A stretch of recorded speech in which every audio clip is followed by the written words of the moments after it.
अथ श्रीयोगवासिष्ठे निर्वाणप्रकरणस्य उत्तरार्धे दशाधिकद्विशततमः सर्गः।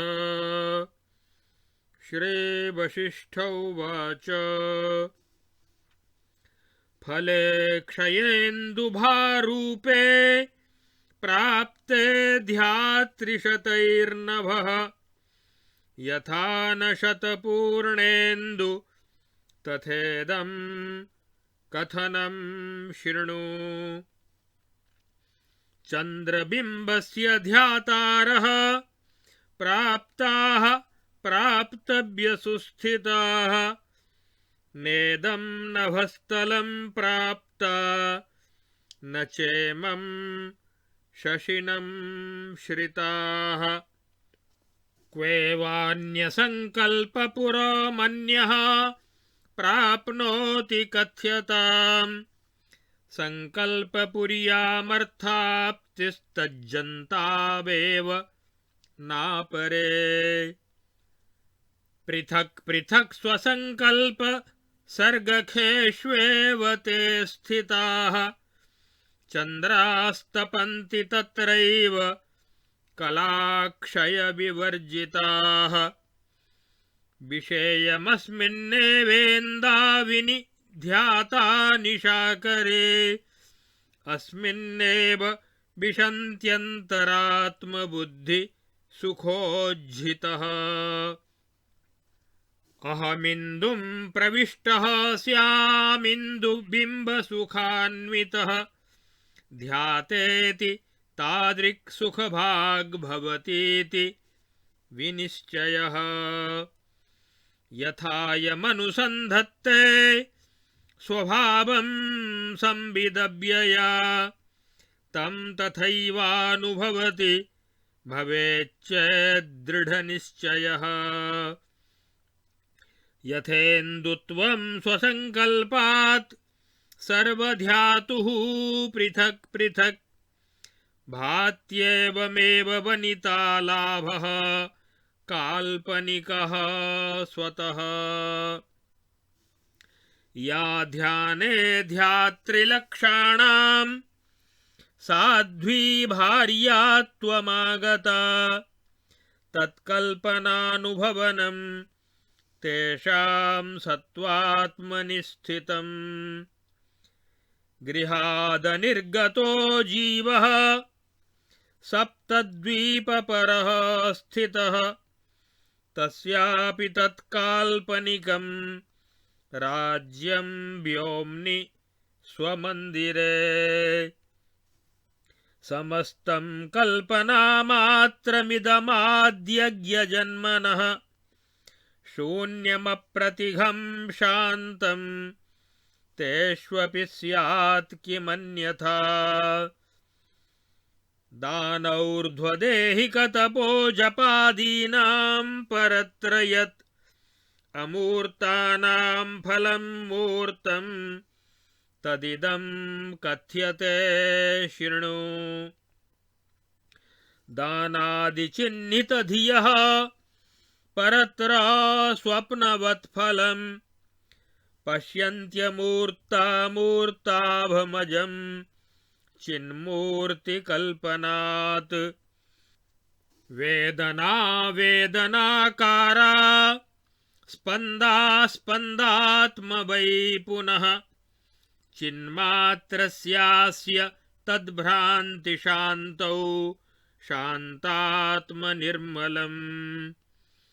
चिन्मातराभमितो दानादमुत्तरात्तमवाप्नुयात् सङ्कल्पात्मेति कवयः कथं तन्नोपलभ्यते।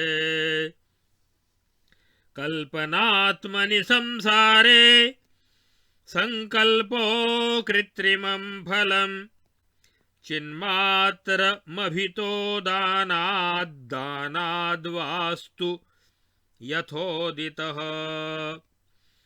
एतत्ते कथितं सर्वं यथा पृष्टं महीपते जगदप्रतिघं सर्वमिदं चिन्मात्रकल्पनम्। राजोवाच सर्गादौ भगवन् देहमिदं चिन्मात्रकल्पनम् कथं भाति कथं कुड्यं विना दीपः प्रकाशते। श्रीवसिष्ठोवाच त्वयार्थो देहशब्दस्य यो बुद्धः स महामते तत्त्वज्ञं प्रति नास्त्येव शिलानृत्तमिवाम्बरे। य एव ब्रह्मशब्दार्थो देहशब्दार्थ एव सः नार्थयोरनयोर्भेदो विद्यतेऽम्बम्भसोरिव। यदेव ब्रह्मदेहोऽसौ स्वप्नाभः स्वप्न एष तु त्वद्बोधायोच्यते युक्तिर्न तु तत्स्वप्न एव तु।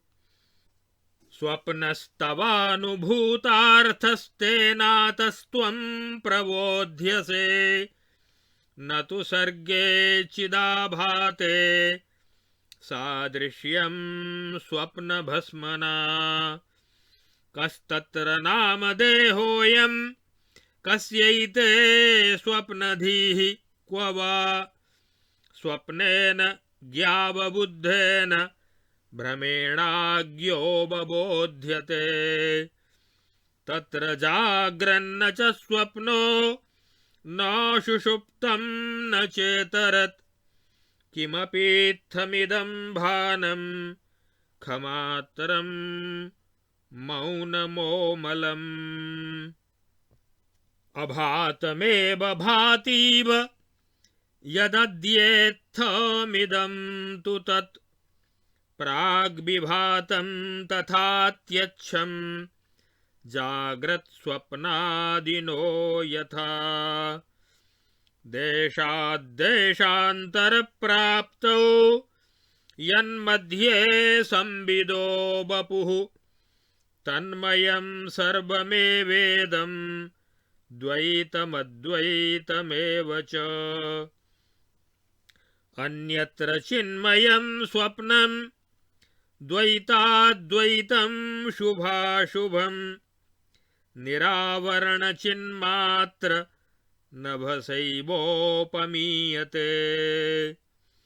शून्यमर्थोपलम्भश्च भानं चाभानमेव च द्वैतमैक्यमसत्सच्च सर्वं चिद्गगनं परम्। पूर्णात् पूर्णं प्रसरति पूर्णमेव स्थितं जगत् न च भातं न चाभातं शिलाबद्धोदरोपमम्।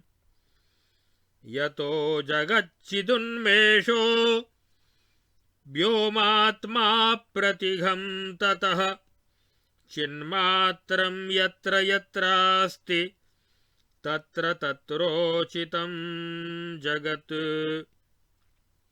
चिद्व्योम चास्ति सर्वत्र सर्वं चैतज्जगन्मयं सर्वं ब्रह्ममयं शान्तं जगदित्यपि शब्दितम्।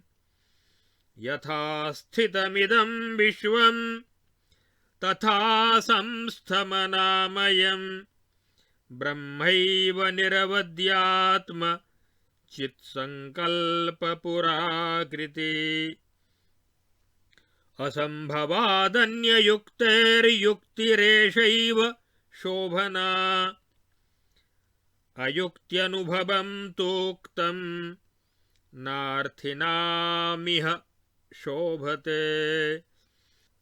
लोके शास्त्रेऽथ वेदादौ यत्सिद्धं सिद्धमेव तत् सदस्त्वसद्वात्मनि तद्धातुं शक्यं न वा क्वचित्। तदेवेत्थं परिज्ञातं ब्रह्मतामुपगच्छते यदा तेन समं विश्वं स्थितमेव विलीयते न्यायेनैतदिहोक्तेन लोकवेदादिसिद्ध्यते सर्वं सजीवन्मुक्तत्वमेष एवोचितस्ततः परिज्ञातं चिदाकाशमपरिज्ञातपादपे सोऽहं त्रिजगदित्येव बन्धमोक्षविनिर्णयः यथा स्थितमिदं दृश्यं परिज्ञानाद्विलीयते तज्जस्यास्तङ्गतस्यैव शिलामौनं तु शिष्यते लोके शास्त्रे च वेदे च यत्सिद्धं सिद्धमेव तत् संवेद्यते तदेवातस्तदेवं फलति स्फुटम् सकलार्थनिरासेन यद्यत् संवेद्यते चिरं तदेव प्राप्यते वश्यं सर्वत्रैवान्यभावितम् यथानुभूतं यत्तत्तथा नामानुभूयते तत्सत्यमस्त्वसत्यं वा यावल्लाभं तथा नु तत् इत्थं महाप्रश्नविचारणं ते मयेदमुक्तं मतिमन्महात्मन् अनेन गच्छाशु पथा निराधिर्निरामयो निर्व्यसनो भवोच्चैः इत्यार्षे श्री वासिष्ठ महारामायणे वाल्मीकीये देवदूतोक्ते मोक्षोपायेषु निर्वाण प्रकरणे उत्तरार्धे द्वैतैक्योपलम्भ निरासनेन महाप्रश्नोत्तरवाक्यसमाप्तिर्नाम 10,200तमः सर्गः। अब आगे इस योग वासिष्ठ महारामायण के निर्वाण प्रकरण के उत्तरार्ध के 210वें सर्ग में राजा प्रज्ञप्ति के द्वारा किए गए प्रश्नों का उत्तर देते हुए श्री वशिष्ठ जी ने अपना विचार एवं निर्णय प्रकट किया। श्री वशिष्ठ जी कहते हैं, हे राजन, यदि ध्यान करने वाला उपासक आत्मज्ञान के सुख की अनुभूति से वंचित होने के कारण यही चिंतन करे कि मैं इस चंद्रमा में ही प्रवेश करूं, तो वह इसी में प्रवेश करता है। जाकी रही भावना जैसी, प्रभु मूरति देखी तिन तैसी। अर्थात मैं चंद्रमंडल के सुख से संपन्न होकर चंद्रमा में प्रवेश करूं, ऐसा चिंतन करने वाला उपासक वैसे ही सुख का भागी होता है, यह निश्चय है। ये यथा माम प्रपद्यन्ते तांस तथैव भजाम्यहम् मम वर्तमानुवर्तन्ते मनुष्याः पार्थ सर्वशः। यह निश्चय है।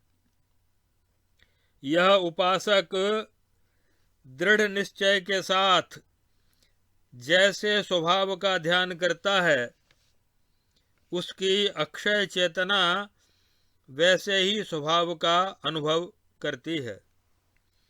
जैसे सभी ध्यानकर्ताओं को अपने अपने संकल्प के अनुसार पृथक पृथक चंद्रत्व का अनुभव होता है, वैसे ही स्त्री चिंतन करने वाले पुरुषों को अपनी अपनी कल्पना के अनुसार अलग अलग काल्पनिक स्त्री लाभ की प्रतीति होती है। जो पुरुष अपने घर से बाहर न निकलकर भी सातों द्वीपों का राजा बन बैठा है, उसका वह कल्पना सिद्ध साम्राज्य उसके घर में ही चिदाकाश के भीतर भासित होता है। हे राजन, दान, श्राद्ध, तप और जप आदि अमूर्त कर्मों का परलोक में जो मूर्तिमान फल प्रकट होता है, वह कैसे संभव है, यह बताया जाता है। सुनो।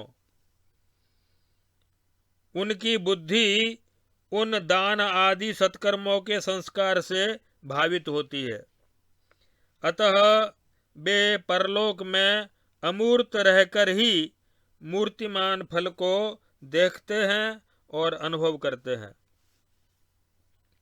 वह फल चिन्मय स्वरूप से ही अनुभव में आता है।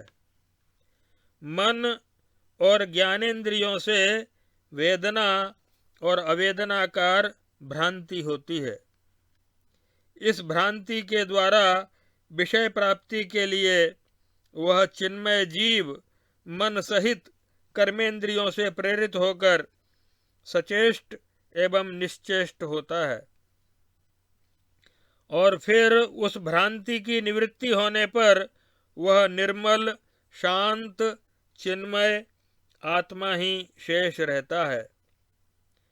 इस लोक में किए गए दान से परलोक में चिन्मय संकल्प रूप भिन्न भिन्न फल की प्राप्ति होती है।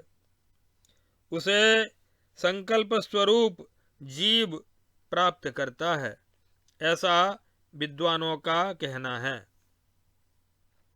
फिर वह फल परलोक में क्यों न मिले, अर्थात मिलता ही है।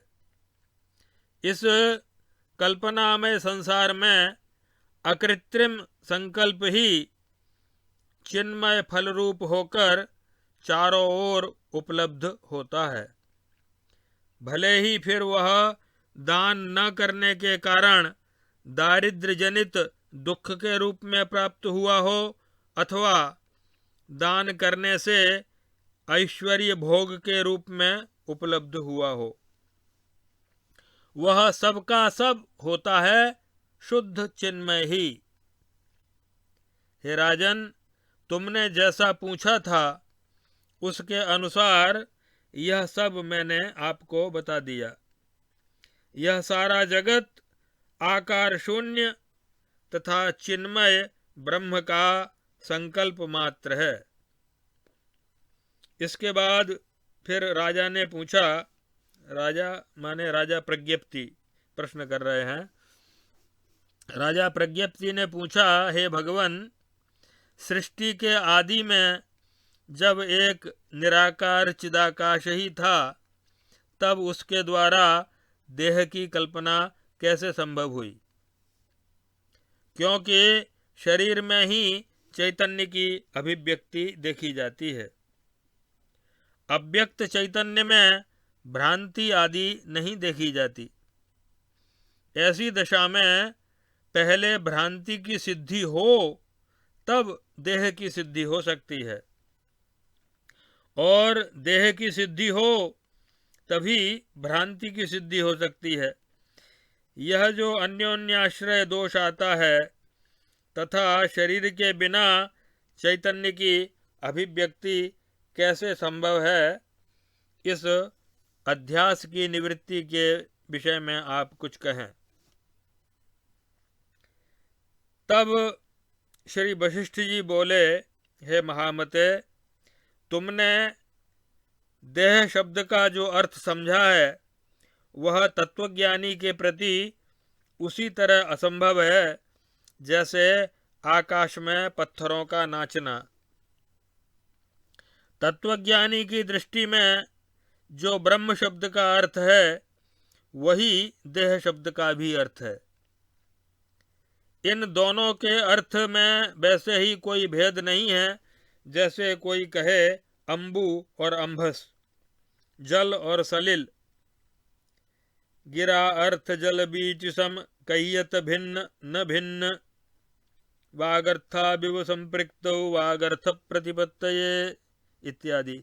तो जैसे अम्बु और अम्भस शब्दों के अर्थ में अम्बु और अम्भस दोनों ही जल के ही वाचक हैं, उसी तरह ब्रह्म और देह एक ही अर्थ के बोधक हैं। स्वप्न देह के समान यह शरीर भी ब्रह्म ही है, उससे भिन्न नहीं है। और यदि कहो कि स्वप्न देह भी ब्रह्म ही है, तो उसे भिन्न सा मानकर उसका दृष्टांत क्यों दिया जाता है? तो इसके उत्तर में निवेदन है कि यह तुम्हारे समझने के लिए युक्ति मात्र दी गई है।